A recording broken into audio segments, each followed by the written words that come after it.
अस्सलाम वालेकुम दोस्तों, कैसे हैं आप लोग। उम्मीद है आप सब खैरियत से होंगे। तो दोस्तों आज की वीडियो में हम बात करेंगे कि बैंक अल हबीब की एप्लीकेशन को यूज़ करते हुए हम जो है वो बैंक स्टेटमेंट कैसे जो है वो निकाल सकते हैं, जनरेट कर सकते हैं। और अगर जो है वो 6 महीने से ज़्यादा बैंक स्टेटमेंट हमने को जनरेट करवानी हो तो उसकी ऑनलाइन कैसे हम रिक्वेस्ट सेंड कर सकते हैं। तो चलिए सबसे पहले हम जो है वो बैंक अल हबीब की एप्लीकेशन को जो है वो ओपन करते हैं। बैंक अल हबीब की एप्लीकेशन को ओपन करने के बाद आपको यूज़र नेम और पासवर्ड जो है वो डालना होगा। तो मैं अपना यूज़र नेम और पासवर्ड डाल देता हूँ और इसके बाद लॉगिन करें। लॉगिन करने के बाद जो है वो कुछ टाइम इंटरनेट वगैरह के कभी मसले मसाइल होते हैं तो ज़्यादा जो है ये घूमता रहता है। अल्हम्दुलिल्लाह अब मेरे इंटरनेट का भी इशू नहीं है, तो ये इस तरीके से खुल गया है फ़ौरन से। तो आप जो है वो रास्ट पेमेंट का ऑप्शन आएगा, सही है। सबसे पहले इसको आप क्लोज़ कर दें, ये हमारे किसी काम का नहीं है।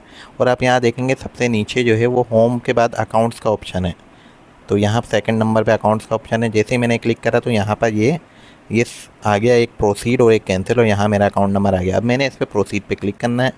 अब मैंने जैसे ही प्रोसीड पे क्लिक करा तो ये मेरी सारी अकाउंट्स की डिटेल आ गई। इसके बाद आपने मोर पे क्लिक करना है और मोर के बाद 3 जो डॉट्स हैं उस पर क्लिक करना है। जैसे ही आपने 3 डॉट्स पे क्लिक करा तो अब ये बोल रहा है view statement, request chequebook, stop cheque, check status enquiry. क्योंकि मुझे जो है वो स्टेटमेंट की रिक्वेस्ट देनी है। वैसे मैं आपको ये बता देता हूँ एक चीज़ के व्यू स्टेटमेंट में अगर मैं क्लिक करूँगा ना, तो आज मैं जब वीडियो बना रहा हूँ तो आज है 15 तारीख, 15 अक्टूबर, यानी कि 16 लग गई है, ठीक है। तो मुझे 6 महीने का मैक्सिमम जो है ना वो मिल सकता है बैंक स्टेटमेंट। मैं आपको दिखा देता हूँ। फ़िल्टर पे क्लिक करें, यहाँ पे डेट फॉर्म पे जैसे हम क्लिक करेंगे तो यहाँ बैक में जाता रहूँ। अब आप देखें अप्रैल में ये 14 तारीख से डिसेबल हुआ हुआ है, सिर्फ 15 से इनेबल है। यानी कि अगर मैं अप्रैल मई जून जुलाई अगस्त सितंबर अक्टूबर करूँ तो 6 मंथ का डेटा यहाँ से निकल रहा है।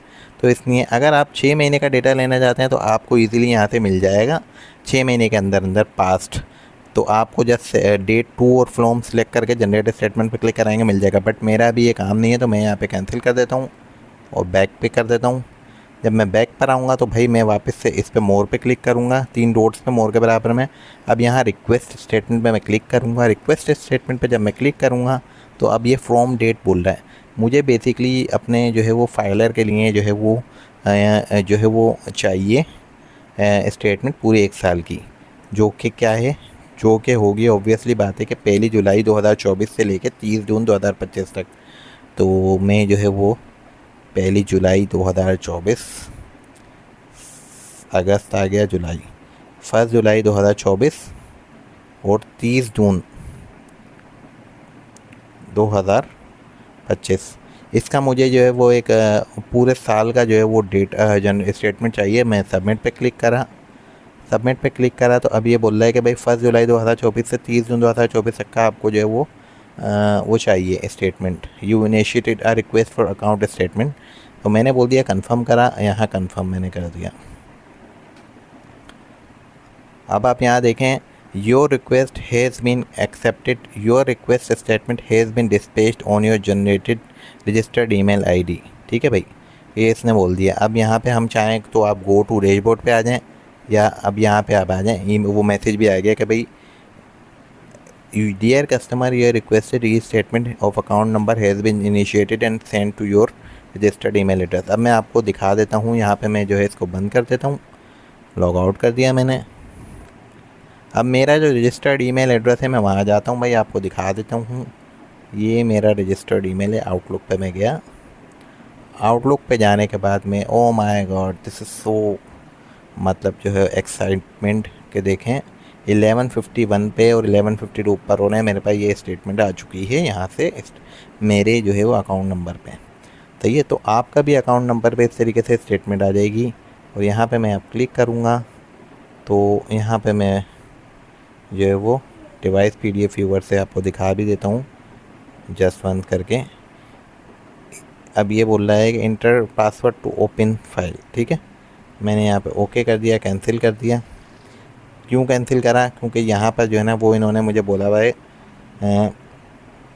कि भाई currently password protection feature is available for individual sole proprietorship and joint account only, primary account बोल रहा है NIC विल भी। अच्छा, मतलब ये है कि मेरा जो है ना ये बेसिकली जो है वो मेरा जो अकाउंट नंबर एनआईसी नंबर है ना, या आपका एनआईसी नंबर, उससे ये खुल जाएगा। तो मैं आपको एक दफ़ा खोल के भी दिखा देता हूँ भाई। पूरा मैंने एनआईसी नंबर डाला और ये देखें मेरे इस तरीके से ये स्टेटमेंट खुल गई है। ठीक है, अब मैं चाहूँ तो ये डाउनलोड कर लूँ, सही है, या मैं डायरेक्ट सेंड कर दूँ। तो मैं अभी बैक कर रहा हूँ वापस। अब मैं बता देता हूँ आपको, यहाँ पे 3 डॉट पे क्लिक करके मैंने ये स्टेटमेंट डाउनलोड कर ली। इस तरीके से भाई, उम्मीद है ये वीडियो आपको अच्छी लगी होगी। अच्छी लगी है तो जो है वो मेरे जो है वो चैनल को सब्सक्राइब करें, लाइक करें, और इंशाल्लाह मज़ीद इसी तरह की वीडियोस लेकर मैं आपके लिए हाजिर होता रहूँगा। अपना ख्याल रखिएगा। नेक्स्ट वीडियो में फिर मुलाकात होगी। अल्लाह हाफ़िज़।